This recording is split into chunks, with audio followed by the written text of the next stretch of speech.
अप्पी आमची कलेक्टर या मालिकेच्या आजच्या भागात आपण पाहणार आहोत. जेवण झाल्यानंतर अप्पी छकुलीला विचारत असते की पोटभर जेवली ना गं, आणि त्यावरती हसतच ढेकर देते. त्यानंतर अप्पी तिला अभ्यास करायला सांगते, मात्र छकुली नकार देत बाहेर खेळायला जाण्यासाठी निघते. परंतु अप्पी तिला समजावते. तर छकुली तिला सांगते की अप्पी दीदी, मग तू सुद्धा माझ्यासोबत इथेच थांब, आणि त्यावर अप्पी हो म्हणते. तर बापू अप्पीला सांगत असतात की आता जर तुझ्याकडे वेळ आहे तर पुन्हा ऑफिसला कसं जॉईन होता येईल ते बघ. आणि त्यावर अप्पी हो म्हणत लगेच गायतोंडेंना कॉल करते. ती गायतोंडेंना सांगते की मला पुन्हा ऑफिस जॉईन करायची इच्छा आहे, आणि ते ऐकून त्यांना खूप आनंद होतो. ते म्हणत असतात की मॅडम, तुम्ही लवकर ऑफिसला या.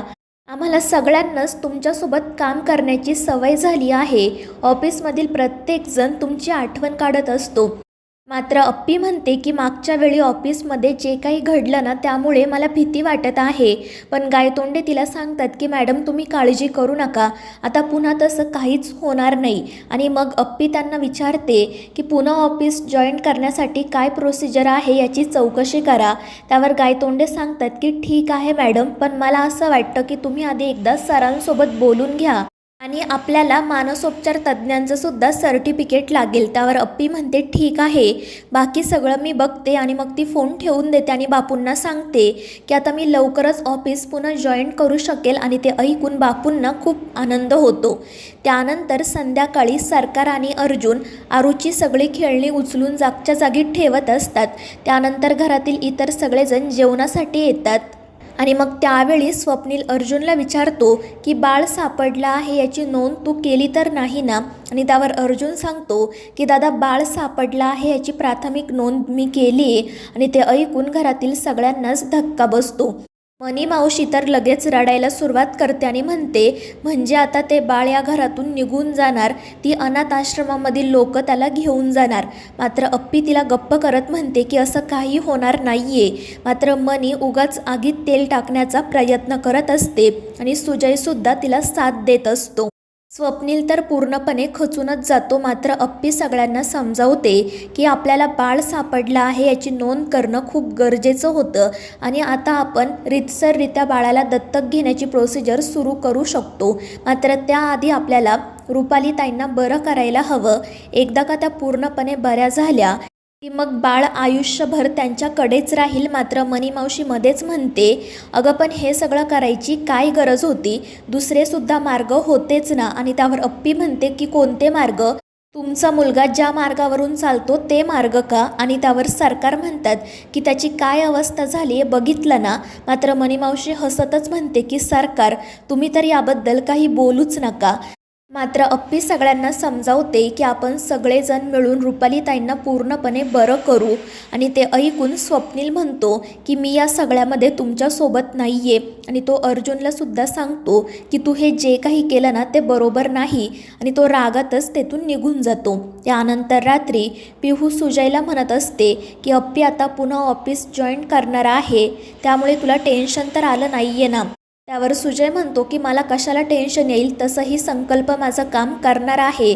त्यावर पिहू त्याला सावध करत म्हणते की त्या माणसावर तू विश्वास ठेवू नको, तो तुला कशात तरी अडकवेल, आणि जेव्हा वेळ येईल तेव्हा हात वर करून निघून जाईल. मात्र सुजयचा संकल्पावर पूर्ण विश्वास असतो, पण पिहूने सांगितल्यामुळे तो एकदा त्याला कॉल करून विचारतो की काम कुठपर्यंत आलं. त्यावर संकल्प सांगतो की आत्ता मी त्या माणसालाच फोन केला होता, आपल्याला टेबल खालून काम करायचं असल्याने थोडा वेळ लागत आहे, पण तू काळजी करू नको. त्यावर सुजा त्याला सांगतो की लवकरात लवकर काम पूर्ण व्हायला हवं, कारण ती अप्पी ऑफिस पुन्हा जॉईन करणार आहे. आणि ते ऐकून संकल्प देखील घाबरतो. तो सुजाला सांगतो की काळजी करू नको, उद्याच आपल्या हातात लेटर असेल. आणि मग सुजय ही गोष्ट पिहूला सांगतो. मात्र पिहूचा यावर विश्वास बसत नाही. ती त्याला सावध करत म्हणते की तो संकल्प फक्त तुला झुलवत आहे, तो तुझं काम नाही करणार. मात्र सुजय तिच्याशीच वाद घालतो आणि तेथून निघून जातो. तर दुसरीकडे स्वप्नील जे काही बोललेला असतो त्यामुळे अर्जुनला खूप वाईट वाटत असते. अप्पी त्याला समजावते. मात्र अर्जुन म्हणत असतो की जेव्हा माझी आई गेली ना, तेव्हा माझ्या पाठीशी कदम आणि दादा ठामपणे उभे राहिले. दादाने कधीच हात आखडता घेतला नाही, त्याच्याकडे जे काही होतं ते त्याने सगळं मला दिलं. आणि आज त्याने पहिल्यांदा माझ्याकडे काहीतरी मागितलं, मात्र ते सुद्धा मी त्याला देऊ शकलो नाही. मी भाऊ म्हणून कमी पडलो का गं? त्यावर अप्पी त्याला समजावते की अर्जुन, तू प्लीज असा विचार करू नको, तू जे काही केलं आहे तेच योग्य आहे. आणि आता स्वप्नील सर आपल्यावर चिडलेत कारण त्यांचा जीव त्या बाळात गुंतला आहे. मात्र त्यांनाही समजेल की आपण जे काही केले तेच बरोबर आहे आणि आपण ठरवलंय ना, हे असे निर्णय इमोशनल होऊन घ्यायचे नाहीत. त्यावर अर्जुन म्हणतो की अप्पे, हे बोलायला सोपं आहे पण करायला नाही. मात्र अप्पी त्याला धीर देत सांगते की अर्जुन, आपण दोघेजण मिळून करूयात सगळं नीट. आणि तू प्राथमिक नोंद केली आहे ना, मग आता आपण लगेच बाळाला दत्तक घेण्याची प्रोसिजरसुद्धा सुरू करूयात. त्यावर अर्जुन म्हणतो, पण अप्पे, सगळं काही नीट व्हायला हवं, नाहीतर बाळ आपल्या हातचं जाईल. आणि त्यावर अप्पी त्याला धीर देत सांगते की अर्जुन, असं काही होणार नाही. आणि अप्पीच्या बोलण्यामुळे अर्जुनलाही धीर येतो. त्यानंतर तो अप्पीचंही कौतुक करत म्हणतो की तू पुन्हा ऑफिस जॉईन करण्याचा निर्णय घेतला आहे, हे ऐकून मला खरंच खूप बरं वाटलं. मात्र अप्पी खाली मान घालून म्हणते की आधी माझी चाचणी होणार आहे आणि जर त्यात मी पास झाले तरच मी जॉईन होऊ शकते.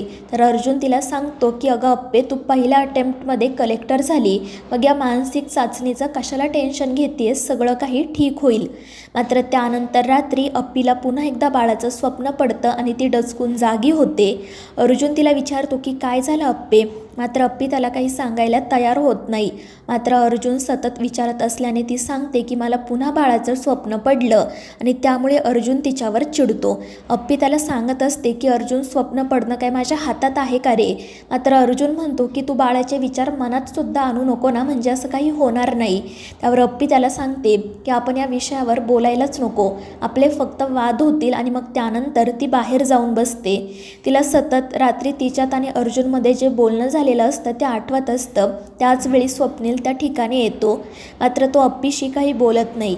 अप्पी त्याला म्हणते की सर, काल जे काही झालं त्याबद्दल मी तुमची माफी मागते, पण आमच्यावर विश्वास ठेवा, आम्ही जे काही करतोय ते तुमचा आणि बाळाचा विचार करूनच. मात्र स्वप्नील म्हणतो की अपर्णा, मला नाही तसं वाटत.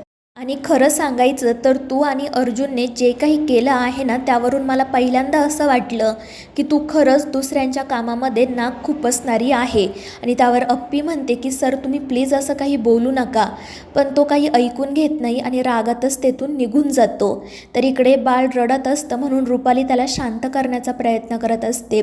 त्याचवेळी स्वप्नील दूध घेऊन तिथे येतो. बाळाचा आवाज ऐकून अप्पीसुद्धा रूममध्ये जाते. मात्र तिला बघून रुपाली खूप चिडते आणि तिला रूममधून बाहेर जायला सांगते. तर स्वप्नीलसुद्धा अप्पीला म्हणत असतो की प्लीज तू बाहेर जा. आणि त्यांच्या अशा वागण्यामुळे अप्पीला खूप वाईट वाटते. तर मित्रांनो, या मालिकेच्या पुढील भागांच्या अपडेट्ससाठी आपल्या चॅनेलला सबस्क्राईब करा.